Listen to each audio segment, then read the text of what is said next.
Hey, hi, this is Ganesh Yadav and I welcome you all to English वाला पाठशाला। Dear learners and students, basic English course की 30 days की class का आज है day 6 और आज हम समझने वाले हैं सब्जेक्ट के बारे में। आप में से कई स्टूडेंट्स को ये प्रॉब्लम होता है कि सर ये सब्जेक्ट्स होते क्या हैं, सिंगुलर क्या होते हैं, प्लूरल क्या होते हैं, और कई बार हम ये समझ नहीं पाते कि एक सेंटेंस में सब्जेक्ट और ऑब्जेक्ट किसे कहते हैं या कैसे आइडेंटिफाई करें। सो आइए समझते हैं इस चैप्टर को डिटेल से। But before going to start the chapter, please make sure you have subscribe the channel, और अगर कर लिया है तो please share to other people जो रियली इंग्लिश सीखना चाहते हैं या जिनको अपनी इंग्लिश में कुछ इंप्रूवमेंट्स लाने हैं। आइए शुरू करते हैं आज का चैप्टर बिना किसी देरी के। सो डियर स्टूडेंट्स, सब्जेक्ट को हम हिंदी में बोलते हैं कर्ता, जिसका इंग्लिश मीनिंग हो जाता है डूअर, दैट मीन्स काम को करने वाला। और उसी तरह जो ऑब्जेक्ट होता है उसे हम हिंदी में कहते हैं कर्म, और उसको हम कहते हैं रिसीवर, दैट मीन्स वो काम को रिसीव कर रहा है। सो ये तो बात होगी हिंदी में, हम इनको कैसे आइडेंटिफाई करेंगे, कैसे इसको समझेंगे।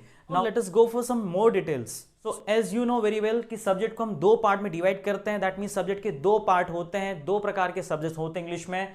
First one is singular subject, next one is plural subject. Clear? Singular subject में हमारे पास होते हैं ही, शी, इट या कोई एक नाम। ही का हिंदी मीनिंग हो जाएगा वह, शी का हिंदी मीनिंग हो जाएगा वह, इट का मीनिंग हो जाता है यह, और ये किसी नॉन लिविंग चीजों के लिए यूज किया जाता है। सिंगुलर कैटेगरी में हम सिर्फ एक नाम को लेते हैं, जब कोई एक नाम रहेगा तो सिंगुलर सब्जेक्ट कंसीडर किया जाएगा या माना जाएगा। आइए बात करते हैं कुछ प्लूरल सब्जेक्ट्स की। प्लूरल सब्जेक्ट में हम आई को भी लेते हैं। The next one is we, they, you, और कोई दो नाम like Ram and Shyam, more than one. अगर एक से ज्यादा नाम हो जाएंगे तो वो प्लूरल कैटेगरी में माने जाएंगे, प्लूरल कैटेगरी में आएंगे। इन सब्जेक्ट को लाइफ टाइम याद करने के लिए आज मैं आपको देने वाला हूं एक सिंपल सी ट्रिक जो कि आपको बहुत हद तक हेल्प करेगी। दोस्तों, ये जो मैंने प्लूरल सब्जेक्ट्स लिखे हुए हैं इनको आप सिंपल से एक वर्ड में समझ सकते हैं, और वो है आयु देवी। क्या है? आयु देवी। इसको जब हम सीक्वेंस से सेट करेंगे तो हो जाएगा आयु देवी। सो प्लूरल सब्जेक्ट में आ जाएंगे आयु देवी, और जो ही, शी, ईट हैं वो उस आयु देवी के क्या हैं? चाइल्ड हैं, बच्चे हैं। आएंगे ही, शी, ईट या कोई एक नाम। सो इस सिंपल से ट्रिक से आप लोग सब्जेक्ट के इस क्लासिफिकेशन को काफी अच्छे तरीके से समझ सकते हैं। आई गेस सब्जेक्ट का जो फंडा है वो आपको अच्छे से क्लियर हो चुका होगा। Now let's go to understand something about the verb. मैंने कई बार ऑब्जर्व किया है कि जो बच्चे बेसिक इंग्लिश सीख रहे होते हैं उनको कई बार समस्या आती है कि सर ये वर्ब्स होती क्या है, ये वर्ब्स का क्लासिफिकेशन कैसे होता है, इनके फॉर्म्स और टाइप्स में क्या डिफरेंस होता है। सो आइए डिटेल से समझते हैं आज इस चैप्टर को, जो कि है वर्ब्स। सो डियर लर्नर्स, जब भी किसी को पूछा जाता है कि वर्ब के कितने प्रकार होते हैं तो वो सिंपल बोलते हैं sir first form, second form, third form, ING form, S और एस वाला form. Be very careful, form और टाइप में डिफरेंस होता है। जब हम फॉर्म की बात करते हैं, आई मीन क्रिया के रूप की बात करते हैं, तब first form, second form, third form आता है। लेकिन जब उसके टाइप्स की बात करेंगे तो कुछ इस प्रकार से उसके टाइप्स हो जाएंगे। तो आइए डिटेल से बात करते हैं इस चैप्टर में। सो वर्ब्स को हमने कैटेगराइज किया है दो भागों में। First one is helping verb, जिसको शॉर्ट फॉर्म में HV बोला जाता है, हिंदी मीनिंग हो जाता है सहायक क्रिया। नेक्स्ट है मेन वर्ब, जिसको हम शॉर्ट फॉर्म बोलते हैं MV, और उसका हिंदी मीनिंग हो जाता है मुख्य क्रिया।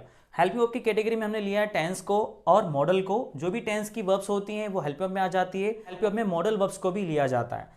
सो टेंस वाली हेल्पिंग वर्ब में हमारे पास है प्रेजेंट की, जैसे is, am, are, do, does, has, have, और पास्ट वाली हेल्पिंग वर्ब में हमारे पास है वर्स, वर, डीड और हैड, और ऐसे करके फ्यूचर में हेल्पिंग वर्ब हो जाती है विल और शेल। नेक्स्ट है हमारा मॉडल वर्ब, जिसमें can, could, may, might, should, must and so many like that.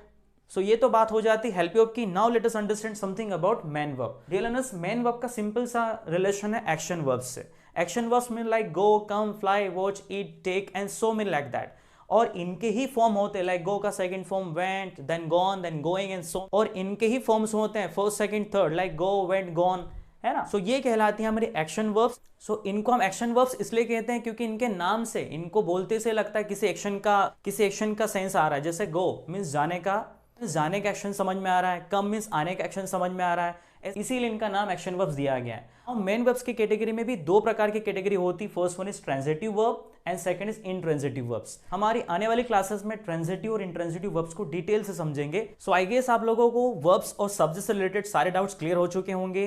If you still face some of the doubts, then you can write your doubts in the comment box. I will sort out them and I will read them. And I will certainly go for the solution of that. और आपके doubts को समझ करके हम उनको solve करने की पूरी कोशिश करेंगे। So this was our class of 6th day. I guess आप लोगों की वीडियो काफ़ी अच्छा लगा होगा. If yes, then kindly go for sharing it and like the video. And if you haven't subscribed the channel, please go for subscribing it. I will meet in the next class. Till then, take care and bye-bye.